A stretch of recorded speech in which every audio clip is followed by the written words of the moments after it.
turabasuhuje mwese muteze amatwi radio na televiziyo Tuzarutsinda TV Indondo TVN. Turabararikira amakuru munsi njugiye kuba ubagezaho amakuru ni 500 OK Pacifique nk'ibisanzwe. Ni mu ncamakeya, ntabwo tuza gukora ikiganiro kirekire ahubwo ni muri update. Tudatinze reka tubagezeho zimwe mu ngingo z'ingenzi z'amakuru twabateguriye. Turagaruka ku ndege ya gisivili yaje kuraswa n'ingabo za leta ya Kinshasa. Turebe ibyaba byangirike muri iyo ndege, kuko hari amakuru menshi yagiye avugwa anyuranye. Bamwe bakavuga ko yabagwemo abaturage, abandi bakavuga ko nta baturage bayiguye. Rero twamaze gukusanya amakuru turagira ngo tubagezeho uko byifashe kuri iyi ndege yaje kuraswa mu Minembwe. Turaza gukora n'ubundi ku byatangajwe n'ihuriro MRDB twigwaneho ikorera mu misozi miremire Murenge, bagaragaza impungenge baburira amahanga n'abashinzwe gukurikirana amasezerano yuko ingabo z'u Burundi n'ingabo za Kinshasa zongeye kuzamuka ku bwinshi zigambiriye n'ubundi kwica abaturage b'inzirakarengane. Turaza gukora n'ubundi muri Warikare turebe imigwano ikomeye yaje guhuza ingabo za leta ya Kinshasa n'ihuriro AFC/M23 muri ibyo bice. Aya ni amakuru nabateguriye. Icyo tubashishikariza gusa no gukora subscribe kugira ngo mukaza mucikwa n'amakuru tubagezaho umunsi ku wundi. Tudatinze reka tugaruke kuri iyi ndege. Indege ya gisivile yaje kurasigwa bita mu Gikuba, aho ni mu bice bya Mibunda ku itariki 27.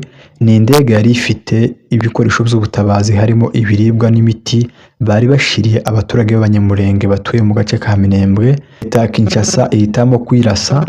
Ayo niyo makuru dufite. Hari abantu benshi babagaragaza ko iyi ndege yaba yaguyemo abaturage. Siko bimeze. Bamwe mu baturage twavuganye bahereye mu gace ka Minembwe bavuze ko ari indege yari ivuye mu bice bya Bukavu igeze za Gikuba ishakisha gukata ngo izerekeze za Gitavi, iza kuraswa, iza gusha, ariko yari itaragera mu Minembwe. Ubundi indege yari indege y'abaturage yajanaga imiti n'ibindi bikoresho byinshi bitandukanye.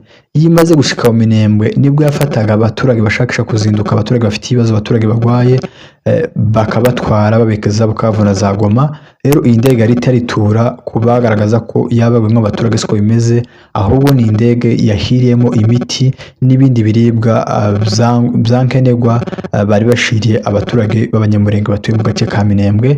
Uko niko byifashe n'amakuru yizewe kuri iyo ngingo y'indege yaje kuraswa. Gusa n'ibintu bitangaje kubona indege y'abaturage ya gisivile leta yicara hasi kavuga ngo iyi ndege reka dushakishe uburyo tuyirasa tukayitibura. Ni ibigaragaza ko ubutegetsi bw'i Kinshasa ndetse n'arashaka rya DPS byamaje gutsindwa. Nimba ari abagabo nibaje ku mafuro baje kugwana n'ingabo za MDP, ariko kuvuga ngo bahitemo kurasa indege ya gisivile atari indege ya gisirikare igemuye amasasu n'ibindi bikoresho bya gisirikare, ahubwo indege ijanye imiti n'ibindi bikoresho byankenerwa ku baturage, leta igahitamo kwirasa. Iyi ni ibimenyetso bigaragaza ko leta yatsinzwe. Ibyo ikora byose ni ugusambagurika, ariko nabo bazi neza ko batsinzwe. Tudatinze katugaruka ku byatangajwe n'ingabo za MDP twigwaneho zikora mu misozi miremire Murenge. Batangaje ko ingabo n'imitwe yitwaje intwaro ifatikanyije n'ubutegetsi bwa leta ya Kinshasa iri gutegura ibitero biremereye ku baturage b'abanyamurenge batuye mu misozi miremire ya Uvira. Izo ngabo zavuye mu mujyi wa Uvira zerekeza mu bice bya Rurambo, Kageregere ndetse na Gifuni, Muramza na Kagogo. Ibyo nibyo bice byerekejemo izo ngabo z'abarundi na leta ya Kinshasa zigambiye n'ubundi kwica abaturage b'inzirakarengane. Basaba abashinzwe kugenzura amasezerano y'agahenge n'imiryango mpuzamahanga gufata iyo mburo nk'ingenzi no gukumira ibitero ku baturage b'abanyamurenge bigambiriye kubica. Murumva ko n'imburo yatanzwe n'ingabo za MDP bavuga ko bafite ibimenyetso ko hari ingabo nyinshi zavuye mu mujyi wa Uvira zerekeza za Rurambo na za Kageregere na Gifuni zishakisha n'ubundi kwerekeza za Muramza na Kagogo. Izo ni ingabo zikubiye n'ubundi muri coalition ya leta ya Kinshasa zishakisha n'ubundi gukomeza guhungabanya umutekano w'abaturage.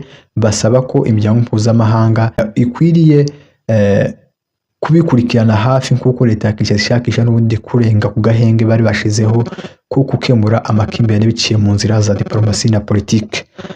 Reka tugaruke muri Warikare. Muri Warikare mu ntara Kivu y'Amajyaruguru habaye imigwano ikomeye yahuje ingabo za leta ya Kinshasa n'ihuriro AFC/M23. Iyo migwano ikaba yaje kubera mu gace bita Rushihe muri lokalite ya Banamurindwa muri groupement ya Kisimba muri teritware ya Warikare mu ntara ya Kivu y'Amajepfo ni imigwano yatangije mu gitondo w'ingabo za leta ya Kinshasa na za Nyatura zaje kugaba ibitero biremereye ku ngabo za M23 ariko biza kurangira ivyo bitero byose bisubijwe inyuma. Muri make nuko agahenge cyangwa se CCLF bagiye bavuga batangaza bagaragaza ko hagiye kubaho agahenge ko gukemura amakimbirane hagati y'impande zombi zigagarika imigwano haba uruhande rwa leta ya Kinshasa n'uruhande rwa M23 siko bimeze, ahubwo ngo imigwano irakomeje mu bice byinshi bitandukanye haba mu ntara Kivu y'Amajyaruguru no mu ntara Kivu y'Amajepfo. Ni imigwano ikomeje kugenda ifata indi ntera uko iminsi ikomeza kugenda yigira imbere, aho kugira ngo habeho ituze ry'amahoro nk'uko impande zombi zabyemereje, ahubwo ingabo za leta ya Kinshasa n'imitwe yitwaje intwaro y'inyeshyamba bafatikanya tibahwema gushotora ku birindiro by'ingabo za M23 kuko n'ubundi turi kubabwira ko zazamutse kandi mu misozi miremire ya Minembwe kuje gushakisha mu byo zikomeza guhungabanya umutekano. Ibyo byose ni ibimenyetso bigaragaza ko leta ya Kinshasa tifite ubushake bwo gukemura amakimbirane biciye mu nzira z'ibiganiro, ahubwo inzira bashize imbere ni inzira y'intambara yo kurwana bakoresheje imbaraga. Niyo makuru nabateguriye mu ncamakeya, mukomeze munogewe na gahunda za Tuzarutsinda TV ndetse n'Indongo TV N, mukora subscribe bwa ntukaza mucikora makuru tubagazaho umunsi ku wundi.